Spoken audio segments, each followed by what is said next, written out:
4 ingin mempresentasikan tentang tugas metode kuantitatif tugas ketiga yang beranggotakan saya, Nita Triayufani, lalu ada Dika Pratiwi, ada Raisa Aulia, ada Nurfania Hilda Prima, dan yang terakhir ada Pratiwi Putri Trihadi. Selamat menyaksikan. Baik, selanjutnya di sini saya akan menjelaskan tentang uji asumsi klasik, uji normalitas. Berdasarkan gambar normal plot of regression standardized residual untuk variabel dependent pelatihan di atas, dapat dijelaskan bahwa uji normalitas dilakukan untuk mengetahui apakah residual dari model regresi terdistribusi secara normal. Pada grafik tersebut terlihat bahwa sebagian besar titik-titik residual berada di sekitar garis diagonal yang menunjukkan bahwa data residual menyebar mengikuti garis lurus. Hal ini menandakan bahwa distribusi residual pada model regresi mendekati distribusi normal. Dengan demikian, dapat disimpulkan bahwa asumsi normalitas pada model regresi telah terpenuhi, sehingga model regresi yang digunakan sudah memenuhi salah satu syarat utama dalam analisis regresi linear klasik. Berdasarkan hasil uji multikolinearitas pada tabel di atas, diketahui bahwa nilai T Lorentz untuk variabel disiplin dan kinerja masing-masing sebesar 0,417, sedangkan nilai VIF untuk kedua variabel tersebut adalah 2,395. Nilai T Lorentz yang lebih besar dari 0,10 serta nilai VIF yang jauh di bawah 10 menunjukkan bahwa tidak terdapat masalah multikolinearitas dalam model regresi ini.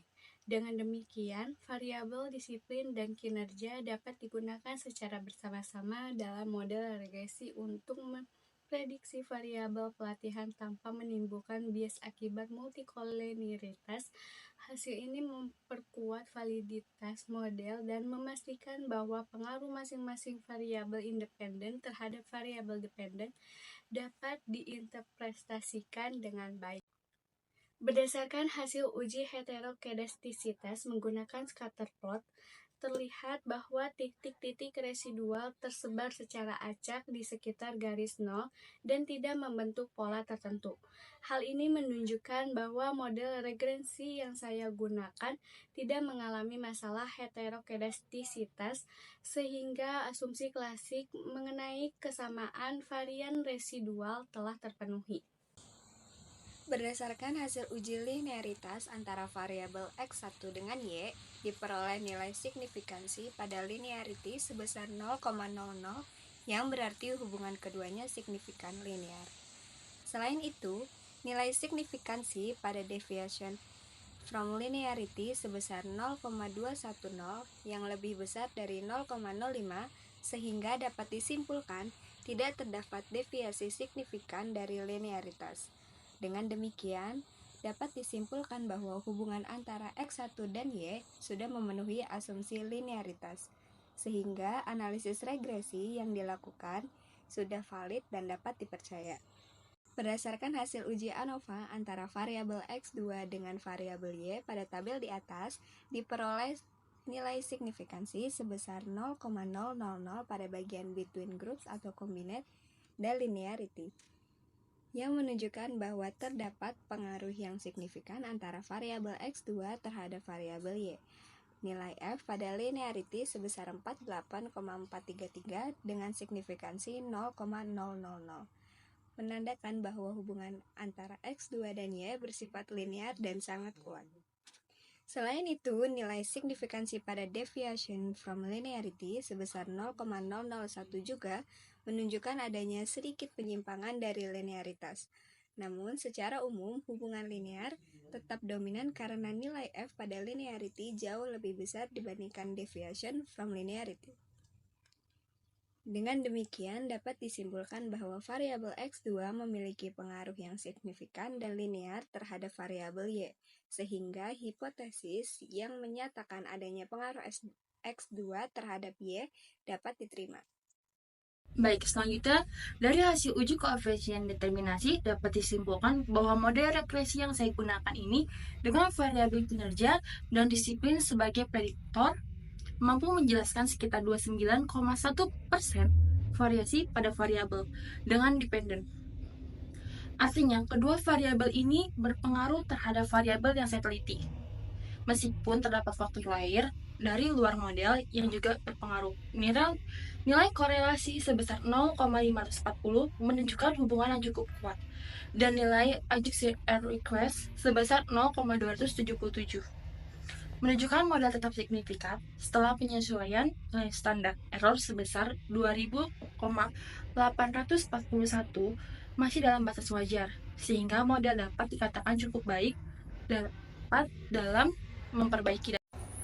Baik, selanjutnya hasil uji T parsial, di mana dapat dijelaskan bahwa variabel disiplin memiliki nilai koefisien sebesar 0,196 dengan nilai signifikan sebesar 0,198. Sedangkan karena nilai signifikan tersebut lebih besar dari 0,05, dapat disimpulkan bahwa disiplin tidak berpengaruh besar terhadap pelatihan. Sementara itu, variabel kinerja memiliki nilai koefisien sebesar 0,371 dengan nilai signifikan sebesar 0,003. Nilai signifikat ini lebih kecil dari 0,05, sehingga dapat disimpulkan bahwa kinerja berpengaruh secara signifikan terhadap pelatihan. Dengan demikian, dari kedua variabel yang diuji, hanya kinerja yang terbukti secara signifikan berpengaruh terhadap pelatihan, sedangkan disiplin tidak memberikan pengaruh yang signifikan. Hasil ini dapat menjadi pertimbangan bagi pihak terkait dalam merancang program pelatihan, di mana peningkatan kinerja karyawan secara baiknya itu menjadi fokus utama untuk mendapatkan hasil pelatihan yang lebih optimal. Berdasarkan tabel ANOVA di atas, dapat dilihat bahwa nilai F hitung sebesar 19,919 dengan nilai signifikasi sebesar 0,000. Nilai signifikasi ini jauh lebih kecil dari 0,05 sehingga dapat disimpulkan bahwa model regresi yang terdiri dari variabel kinerja dan disiplin secara simultan berpengaruh signifikan terhadap variabel pelatihan. Hal ini berarti hipotesis 0 HO yang menyatakan bahwa tidak terdapat pengaruh signifikan secara bersama-sama antara kinerja dan disiplin terhadap pelatihan ditolak, sedangkan hipotesis alternatif HA diterima. Dengan demikian, secara statistik dapat dinyatakan bahwa kinerja dan disiplin secara bersama-sama memberikan kontribusi yang signifikasi terhadap pelatihan. Sekian dari kelompok kami, kurang lebihnya mohon maaf apabila ada kesalahan. Wabillahi taufiq wal hidayah. Wassalamualaikum warahmatullahi wabarakatuh.